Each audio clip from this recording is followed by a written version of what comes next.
High. ঝড়ের কারণে দেখো পেঁপেগুলো পড়ে গেছে, সেগুলো নিয়ে নিলাম। আর এখানে দেখো একটা পটল গাছও হয়েছে।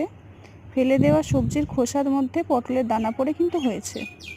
অযত্নেই গাছটা খুব সুন্দর বেড়ে উঠেছে। পটলের জন্য ফুলও ধরেছে দেখো, কিন্তু পটলগুলো একটাও থামছে না। কী কারণে কি জানি, একটা পটলও কিন্তু দাঁড়াচ্ছে না। আর এদিকে মা একটা লাউ গাছ বসিয়েছিল।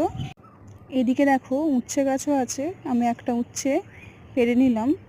আরও আছে নিচের দিকে, অনেক হয়েছে জানো তো, প্রচুর উচ্ছে হয়েছে গাছটিতে।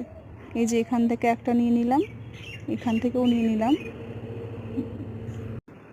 এবার চলো অন্য দিকে যাই। এই দেখো লেবুর গাছে এসে দেখছি এই যে ইনি আনন্দে ঘুরে বেড়াচ্ছেন। এই যে ঝড়ের কারণে দেখো জামরুল গাছের ডাল ভেঙে পড়েছে, আর এর মধ্যে কত জামরুল রয়েছে। জামরুল গাছে জানো 2 রকমের কালার হয়, উপরের দিকটা সবুজ, নিচের দিকটা গোলাপি হয়। আবার এক একটা দেখো পুরোটাই গোলাপি। নিচের দিকটা কত পড়ে রয়েছে।